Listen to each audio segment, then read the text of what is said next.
kembali di dalam ruang inspirasi Sabda bagi Keluarga, Minggu 20 Juni 2021. Bacaan kita hari ini diambil dari Markus 4 ayat 35 sampai 40. Sekali peristiwa, Yesus berkata kepada murid-muridnya, "Marilah kita bertolak ke seberang." Mereka meninggalkan orang banyak itu lalu bertolak dan membawa Yesus beserta dengan mereka dalam perahu, di mana Yesus telah duduk dan perahu-perahu lain juga menyertai dia. Lalu mengamuklah taufan yang sangat dahsyat dan ombak menyembur masuk ke dalam perahu, sehingga perahu itu mulai penuh dengan air. Pada waktu itu Yesus sedang tidur di buritan di sebuah tilam. Maka murid-muridnya membangunkan dia dan berkata kepadanya, "Guru, engkau tidak peduli kalau kita binasa?" Ia pun bangun, menghardik angin itu, dan berkata kepada danau itu, "Diam, tenanglah." Lalu angin itu reda, dan danau itu menjadi teduh sekali. Lalu ia berkata kepada mereka, "Mengapa kamu begitu takut? Mengapa kamu tidak percaya?" Demikianlah Injil Tuhan. Terpujilah Kristus. Bapak Ibu keluarga Katolik yang dikasihi Tuhan, renungan pada hari ini saya beri judul Badai Kehidupan. Tidak ada manusia yang luput dari masalah. Semua manusia akan memiliki masalah. Orang kaya, orang miskin, orang di kota ataupun orang di desa, orang berpendidikan ataupun tidak berpendidikan, anak-anak, remaja, orang dewasa, orang tua, tidak luput dari masalah. Meskipun kita tidak tahu mengapa Tuhan mengizinkan masalah itu terjadi, tetapi kita harus tetap bersyukur. Kita harus tetap melayani Tuhan. Mengapa? Karena kita hidup, kita ada karena Tuhanlah yang memelihara kita. Karena Tuhanlah kita hidup. Karena Tuhanlah kita menuju kehidupan saja. Karena Tuhanlah awal dan akhir. Saudara-saudari terkasih, keluarga-keluarga Katolik yang dikasihi Tuhan,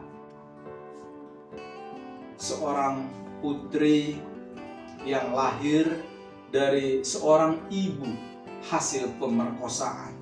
Dia buta, dia tuli. Anak itu lahir dibantu oleh seorang nenek tua di kebun.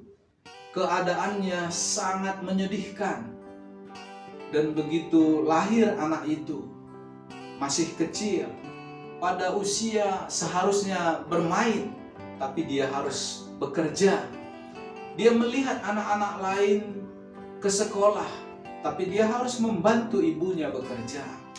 Pada saat anak-anak lain harus menikmati masa mudanya, tetapi dia justru harus berjuang keras melakukan pekerjaan orang-orang yang seharusnya dewasa, orang dewasa lah yang melakukan. Tetapi pernah suatu ketika seorang pemuda bertanya kepada anak itu, "Hei putri kecil, mengapa kamu sedih? Mengapa kamu sering menangis?" Dan putri kecil itu menceritakan masa lalunya. Ya, putri kecil itu sedih, khawatir, putus asa bahkan.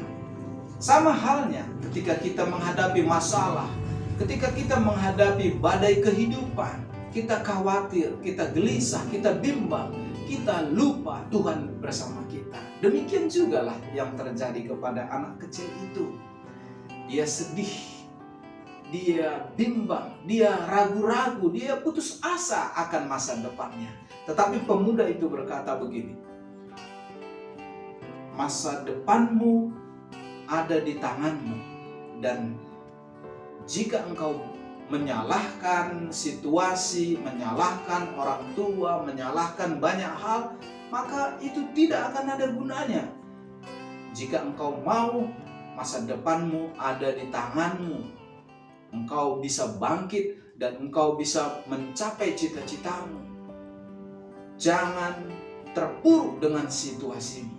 Dan akhirnya anak itu dengan segala keterbatasan karena orang tuanya yang tuli dan bisu, karena keterbatasan situasinya, tetapi dia berubah menjadi seorang putri yang gembira, yang riang, yang bekerja tetap rajin.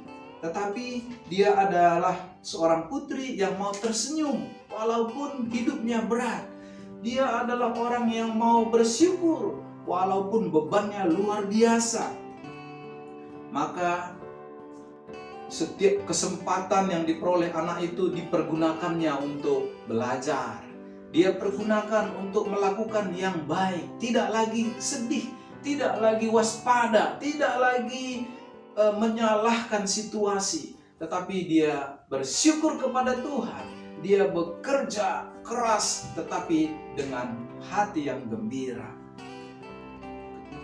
Putri itu bernama Aji Norton, yang pernah menjadi Menteri Keuangan di Amerika. Saudara-saudari terkasih, di dalam mengarungi samudera kehidupan, Tuhan Yesus adalah pemimpin kita. Di dalam menjalani kehidupan kita, marilah kita merasakan, marilah kita percaya bahwa Tuhan Yesus ada bersama kita di dalam perahu kita. Kita percaya, jangan kita terlalu khawatir, terlalu bimbang, terlalu putus asa. Marilah kita hidup dengan tenang. Mengapa? Yesaya 30 ayat 15. Karena di dalam ketenanganlah kita menemukan kekuatan kita yang sesungguhnya. Kita merasakan Yesus bersama kita dalam mengarungi badai kehidupan kita. Dengan Tuhan Yesuslah kita mampu menghadapi seluruhnya. Seluruh masalah kekhawatiran kita bersama Tuhan Yesus, semuanya akan baik adanya. Tuhan Yesus memberkati.